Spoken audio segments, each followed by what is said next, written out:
আসসালামু আলাইকুম আরহামতুল্লাহ।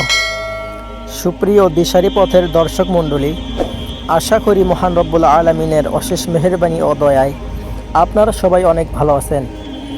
প্রিয় দর্শক, সকল প্রকার রোগ ব্যাধির উৎস, এই সকল রোগের নিরাময়ের কথা আল কোরআনের বিভিন্ন আয়াতে স্পষ্টভাবে বলে দেওয়া হয়েছে। এসব আয়াতকে বলা হয় আয়াতের শিফা, অর্থাৎ রোগ নিরাময়ের আয়াতসমূহ। সুবহানাল্লাহ। এর মধ্যে সূরাতুল ফাতিহার কার্যকারিতার কারণে এর একটি আলাদা নামকরণ করা হয়েছে, আর তা হচ্ছে সূরাতুশ শিফা। সূরাতুশ শিফা বলতে শুধু ফাতিহাকে বোঝানো হয়।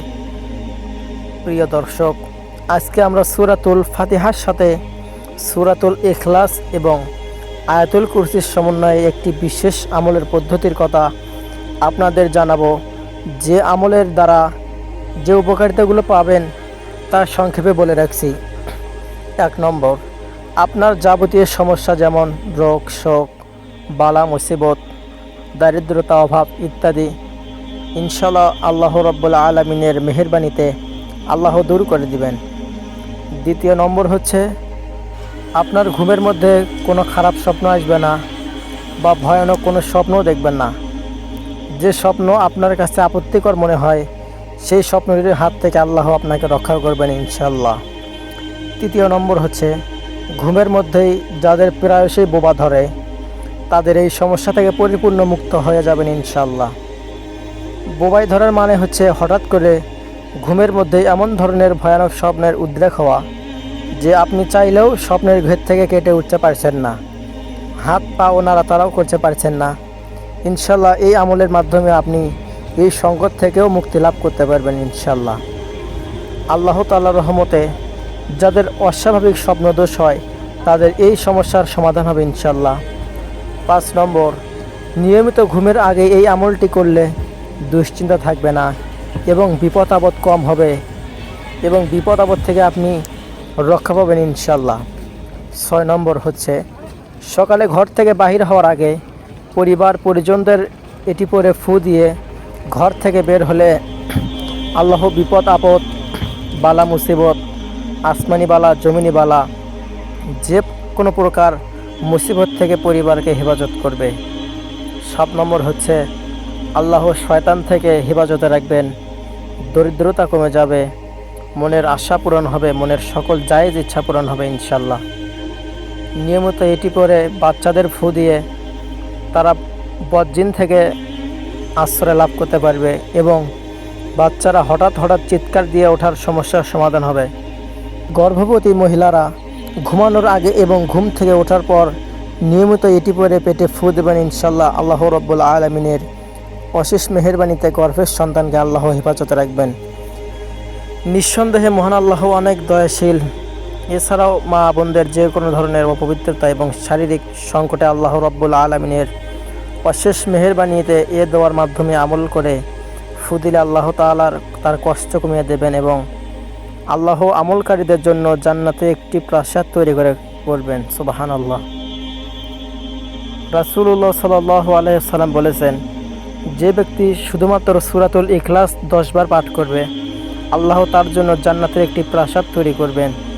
সহিহ আল জামে, হাদিস নম্বর 6472। এছাড়াও তিনি আরও বলেন, সেই সত্তার কসম যার হাতে আমার জীবন, এ সূরা সমগ্র কোরআন অর্থাৎ সূরাতুল ইখলাস সমগ্র কোরআনের 1/3 সমান। সহিহ বুখারী, হাদিস 4645। নবী করিম সাল্লাল্লাহু আলাইহি ওয়াসাল্লাম প্রত্যেক রাতে যখন ঘুমাবার জন্য শয্যা গ্রহণ করতেন তখন 2 হাতের চেটো একত্রে জমা করতেন এবং তাতে 3 কুল পরে ফু দিতেন। তারপর তার দেহের উপর যতদূর সম্ভব বোলাতেন, মাথা, চেহারা, দেহের সামনের অংশ থেকে শুরু করে। এরূপ তিনি 3 বার করতেন। সহিহ বুখারী, হাদিস 4439। এছাড়াও কোরআন মাজিদের সর্বশ্রেষ্ঠ আয়াত আয়াতুল কুরসির যার ফজিলত এত বেশি যে রাসূল সাল্লাল্লাহু আলাইহি ওয়াসাল্লাম বলেছেন, প্রত্যেক ফরজ নামাজের পর এই আয়াতটি পাঠ করলে মৃত্যু ছাড়া জান্নাত যাওয়ার পথে পাঠকারীর জন্য আর কোনো বাধা থাকবে না। সহিহুল জামে 5 খণ্ডর 339 নম্বর হাদিস। হজরত আবু হুরায়রা রাদিয়াল্লাহু তাআলা আনহু বলেন, হজরত রাসূলুল্লাহ সাল্লাল্লাহু আলাইহি সাল্লাম বলেছেন, সূরা বাকারার মধ্যে এমন একটি আয়াত রয়েছে যে আয়াতটি পুরো কোরআনের নেতাস্বরূপ।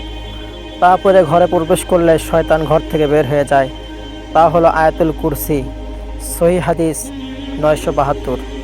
রাসূলুল্লাহ সাল্লাল্লাহু আলাইহি সাল্লাম বলেছেন, এই সূরা ফাতিহা কোরআনের সর্বাধিক মর্যাদাপূর্ণ সূরা, যেটা তাওরাত, জাবুর, ইনজিল, কোরআন কোনো কিতাবে এই সূরা তুলে নিয়ে কোনো সূরা নেই।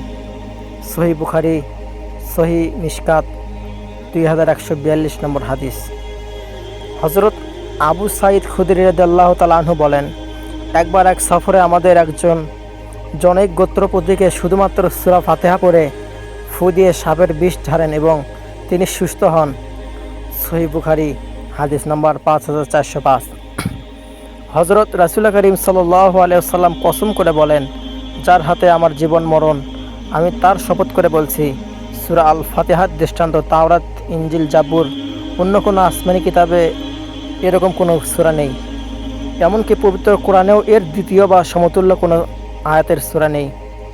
ইমাম তিরমিজি ও আবু হুরায়রা রাদিয়াল্লাহু তাআলা আনহু থেকে বর্ণনা করেছেন, হুজুর সাল্লাল্লাহু আলাইহি ওয়াসাল্লাম আরও বলেছেন যে সূরাতুল ফাতিহা প্রত্যেক রোগের ঔষধ বিশেষ। তো যাই হোক প্রিয় দর্শক মণ্ডলী, আমরা আপনাদের কাঙ্ক্ষিত আমল সম্পর্কে এবার জানাবো। তা হচ্ছে ঘুমানোর সময় পাক পবিত্র বিছানায় শুয়ে ওজুর সাথে ডান হাত বুকের ওপর রেখে 11 বার দরুদে ইব্রাহিম পড়ে 3 বার সূরাতুল ফাতিহা, 3 বার সূরাতুল ইখলাস এবং 3 বার আয়াতুল কুরসি পড়ে পুনরায় আবারও আগের মতো 11 বার দরুদে ইব্রাহিম পড়ে বুকের মধ্যখানে 3 বার ফু দেবেন। ইনশাআল্লাহ আপনি আজকের আলোচ্য ফজিলতগুলো অবশ্যই মহান আল্লাহ তাআলার দয়া ও রহমতে লাভ করবেন। আল্লাহ আমাদের সবাইকে বেশি বেশি নেক আমল করার তৌফিক দান করুক। আল্লাহুম্মা আমিন।